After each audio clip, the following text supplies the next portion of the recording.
Yeah, she strolled onto campus with such a terrific skill set. You gotta love the way she never stops working in the post. She's so restless at getting to her spot and getting those easy buckets created by effective positioning. Luke to the Leisinger.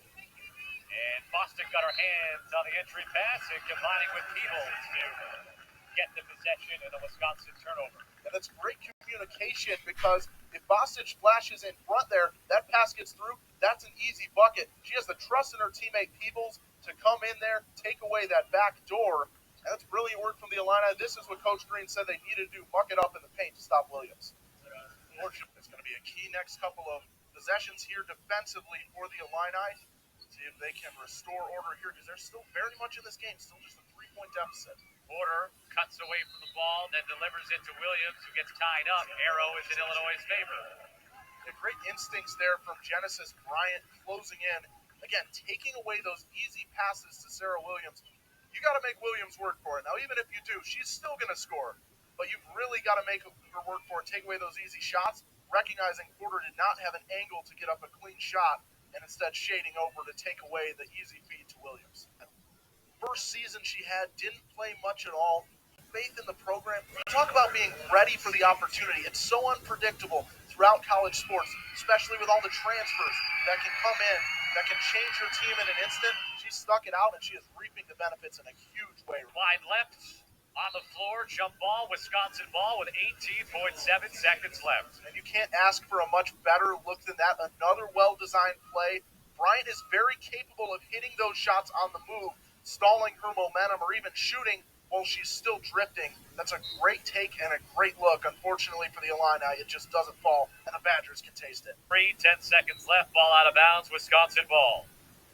And again, another good look there. Cook is one of the best in this conference at creating her own shot, and she's able to stride right into it there.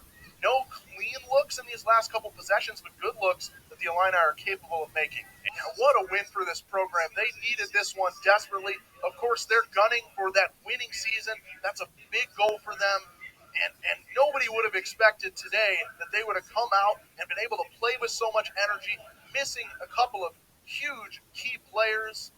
And this is a lifeline for them, a team that had lost 2 in a row after a sensational start, and now they stay above 500. They improve to 8-6, and most importantly, they get that clutch first Big Ten victory. And I think it'll be interesting to see the momentum that this Wisconsin team can derive from that. Meisinger, corner 3. Man, and that is such great instincts by Douglas. You can see the veteran there making a huge play. She gives up a good shot for a great shot, and if she would have hesitated even a split second longer, that contest gets there. And that's such a great block by Williams. We've seen it a couple of times. A lot of times those rim protectors, those dominant bigs, they can be a little bit sheepish when coming outside of the paint. This time, she comes flying outside and swats that one away. She's never been afraid to come outside of her typical domain. She's a good enough athlete and has that great shot blocking flank to swat away those mid-range efforts.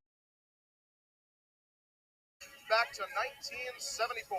Seasons in the Sun, come and get your love, and Benny and the Jets are all atop the Billboard Hot 100. Gas is going to cost you just 53 cents a gallon, and Gene Bartow, a former Truman State basketball star, has just been named the latest head coach of the Fighting Illini men's basketball program.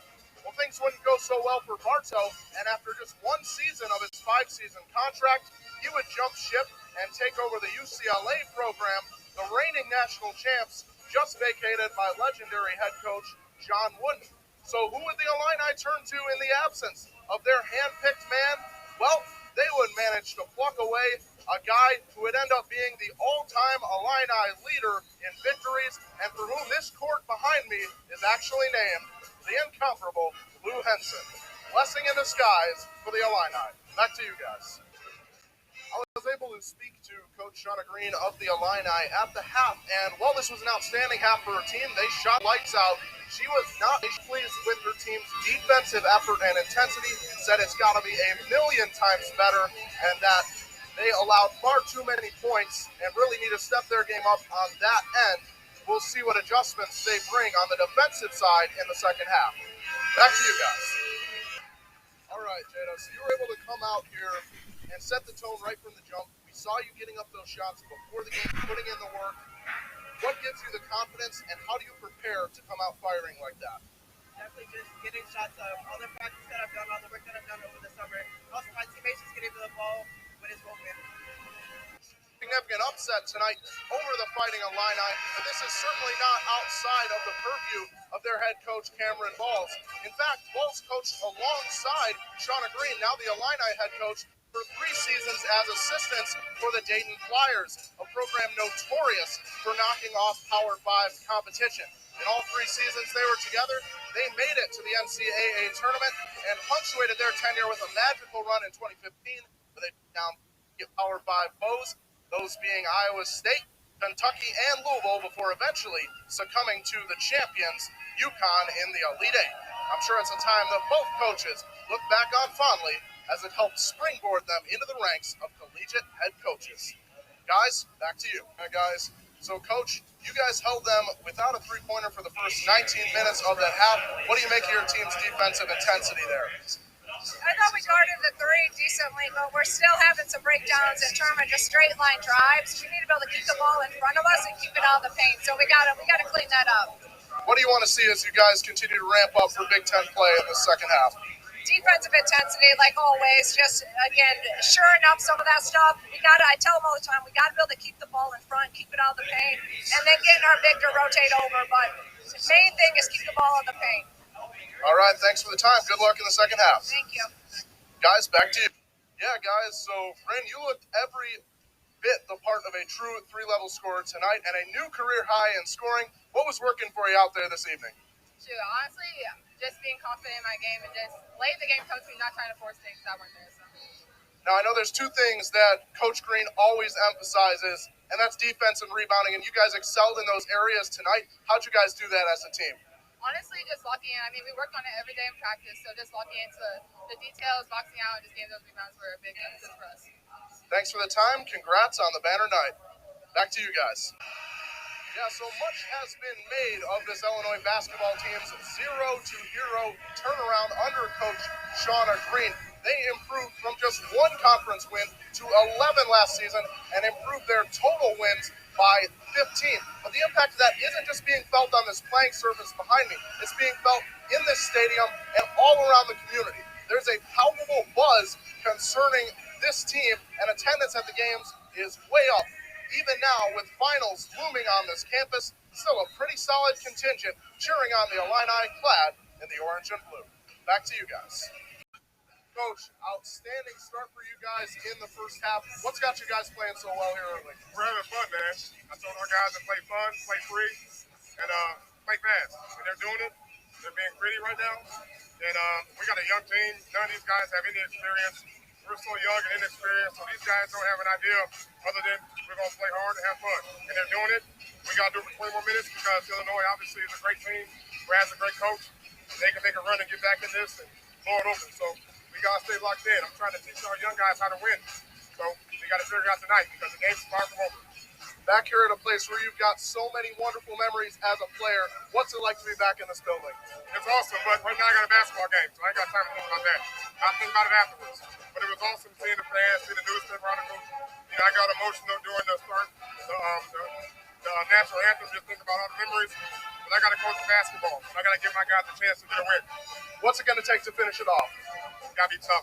We got to be tough. We got to be disciplined. We got to keep playing fast. Fast, fun, and free. That's what we got to do. Good luck in the second half. Thanks, Coach. Back to you guys. So you want to be a college basketball player, huh? Well, let me tell you something about that. While all these students here at the U of I are going home to celebrate Thanksgiving, Coach Underwood's team is staying right here. In fact, the coach said he hasn't had a Thanksgiving or Christmas break since 1982. Now, don't worry. They're going to have a very nice Thanksgiving meal, but that's going to come after practice on Thursday. This is a team that lives by the motto, everyday guys. Everybody says it.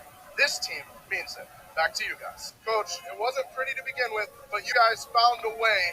What does this win speak to the resilience of your squad? You know, basketball is an interesting game. And when you don't show up and play the right way, it doesn't matter who your opponent is. You've got to play with energy and passion and a mental focus. Down 7, to a 30-point difference in the second half. And that's, I give Valpo a lot of credit. They came out, punched us in the mouth. Your little guard had 25 and a half. And then Jared Shannon just decides to play. So, you got to play. I was proud of our guys. We didn't quit. We didn't hang our heads. But you've got to show up every night. What do you guys learn from this one going forward? Yeah, we got a quick turn. We got to play on Sunday against a freakishly athletic team, like very similar to Valpo. We're going to play fast. They got two great guards, and if we don't play, we'll have a dogfight on our hands. All right, thanks, Coach. Congrats on the win. Now we got Luke Goody, one of the stars tonight. Luke, thanks for joining us. So a lot of people stepped up in the absence of Coleman Hawkins tonight, but you were certainly foremost among them, tying your career high in scoring. What was working for you tonight? Yeah, you know, my teammates were able to find me. Marcus, TJ, they did a great job all game, just to name a few. Dane made a lot of room in the post. You know, he had a great game with Coleman out, and my teammates were just able to give me the ball, and that's what I prepare for every day. We saw draining threes well before this game started. How does that preparation help you come out and do something like what you did tonight? Yeah, one of the biggest focuses for me in the offseason was finding a routine. You know, all the great shooters in the NBA and great shooters in the history of basketball have a routine. And I just try to do that every single day just to get myself going, you know, get in the right mental space. A couple of minor misplays, but overall a smooth and complete routine, and a big dismount here, finishing it with an exclamation mark. It's very nitpicky, great stuff from Towns. You see the big dismount there. Look at that. Just a very little bobble, but a confident stick for the most part. Great start for Illinois as they look to continue to fortify their advantage after two rotations. Meanwhile, it is Mia Takekawa for Illinois, and she sticks it, and that's par for the course. Fired up is the stud gymnast after sticking that one. It's arguably the most important trait for anybody in this sport. Obviously, your physical tools are a big deal, but without mental fortitude, you know, adversity is going to hit you in this sport. It's going to hit you in a big way. It's going to hit you all the time. It's about how you can bounce back as Ward finds her way to the finish. Not her best work, but she's able to put one in the books for the Illini to start things off. Maybe not the strongest outing we've seen from the Bristol United Kingdom native Knight, but she did what she had to do to give the Illini the inside track here late. Well, Tate Costa in just his second year as a collegiate gymnast, looking like he was made and fashioned for this out the womb. Absolutely terrific stuff from Tate Costa as he's continuing to sustain the Illini's precarious advantage in the face of this looming pair of absolute stars for Michigan, Red Richard and Paul Judah. And here comes Richard, the NCAA's reigning champion in this event. What an incredible finish for the Illini. An absolute stuck dismount. And they are going to blow the roof off of this historic old building here at Huff. Myers delivers in a huge way. And it's jubilation for the Illini. It's all over but the shouting. Almost certainly an Illinois victory. A really strong and mostly clean performance from the Wolverines as well, but the execution was really on point from Illinois, guys.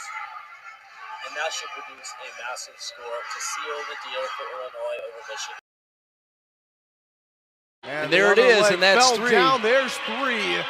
Surgical work from Cannon Webster. He controls that left leg first, sweeps the right one down, and just nothing Scott can do to stay up. Yeah, and it was. That is